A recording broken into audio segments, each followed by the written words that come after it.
Matthew chapter 27, New Living Translation Bible. Judas hanged himself. Early in the morning, the leading priests, and the elders of the people met again to lay plans for putting Jesus to death. Then they bound him, led him away, and took him to Pilate, the Roman governor. When Judas, who had betrayed him, realized that Jesus had been condemned to die, he was filled with remorse.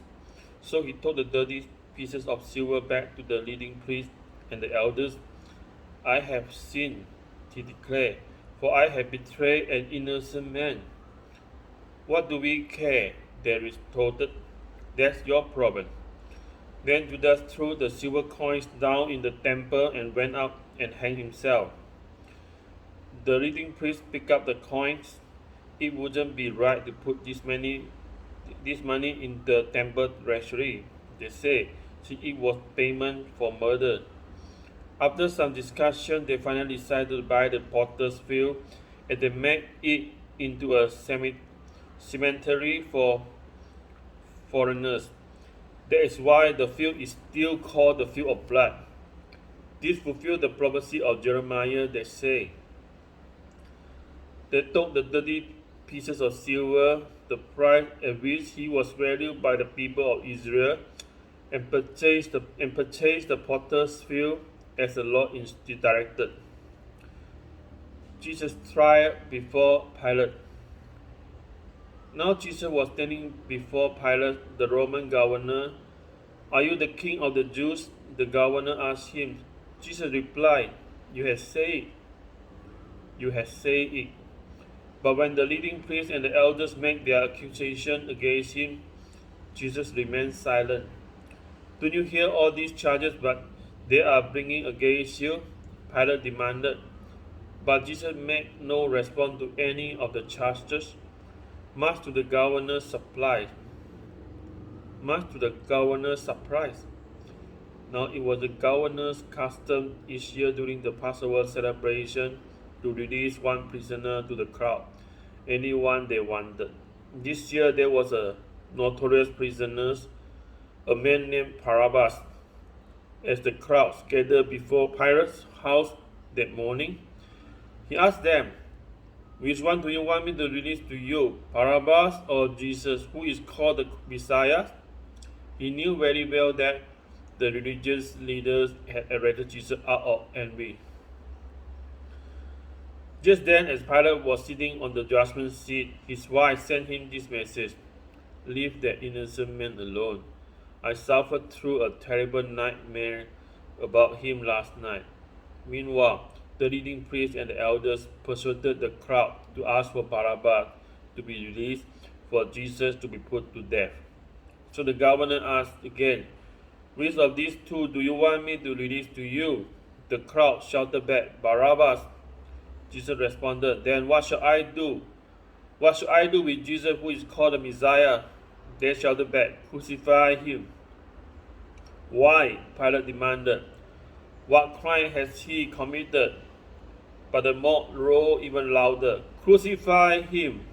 Pilate saw that he wasn't getting anywhere, and that a riot was developing. So he sent for a bowl of water and washed his hands before the crowd, saying, I am innocent of this man's blood. The responsibility is yours. And all the people yelled back, We will take responsibility for his death, we and our children. So Pilate released Barabbas to them. He ordered Jesus flogged with a lead tipped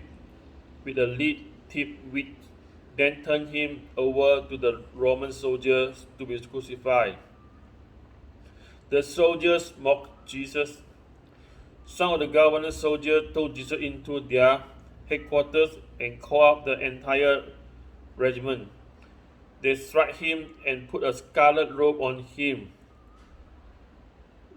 They wove thorn branches into a crown and put it on his head, and they placed a reed stick in his right hand as a scepter. Then they kneeled before him in mockery and taunted, Hey, King of the Jews, and they spit on him and grabbed the stick and struck him on the head with it. When they were finally tired of mocking him, they took off the robe and put his own clothes on him again. Then they led him away to be crucified.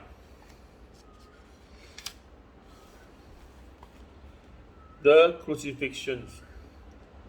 Along the way, they came across a man named Simon who was from Cyrene, and the soldiers forced him to carry Jesus' cross, and they went out to a place called Golgotha, which means place of the skull.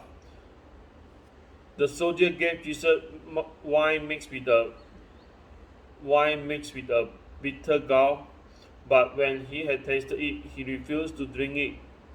After they had nailed him to the cross, the soldier gambled for his clothes by throwing dice. Then they sat around and kept guard as he hung there.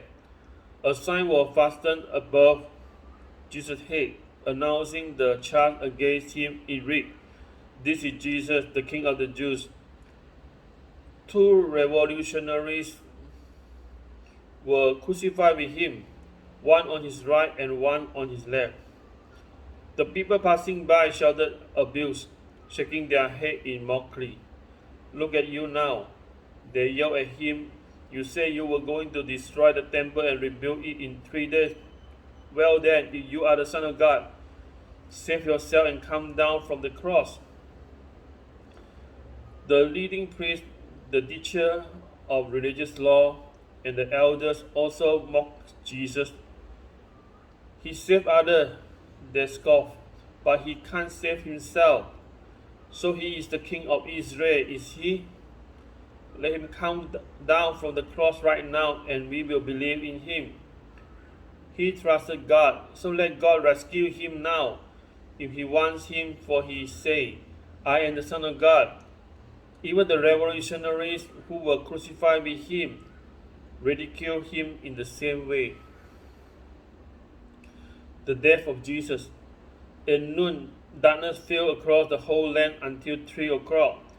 At about 3 o'clock, Jesus called with a loud voice, "Eli, Eli, lema sabachthani," which means, my God, why have you abandoned me?" Some of the bystanders misunderstood and thought he was calling for the prophet Elijah. One of them ran and filled a sponge with sour wine, holding it up to him on a reed stick so he could drink. But the rest said, "Wait, let's see whether Elijah comes to save him." Then Jesus shouted out again, and he released his spirit. At that moment, the curtain in the sanctuary of the temple was torn in two, from top to bottom. The earth shook, rocks split apart, and tombs opened. The bodies of many godly men and women who had died were raised from the dead. They left the cemetery after Jesus' resurrection, went into the holy city of Jerusalem, and appeared to many people. The Roman officer and the other soldiers at the crucifixion were terrified by the earthquake and all that had happened. They said, "This man truly was the Son of God." And many women who had come from Galilee with Jesus to care for him were watching from a distance. Among them were Mary Magdalene, Mary, the mother of James and Joseph, and the mother of James and John, the son of Zebedee. The burial of Jesus. As evening approached, Joseph, a rich man from Arimathea, who had become a follower of Jesus, went to Pilate and asked for Jesus' body, and Pilate issued an order to release it to him. Joseph took the body and wrapped it in a long sheet of clean linen cloth.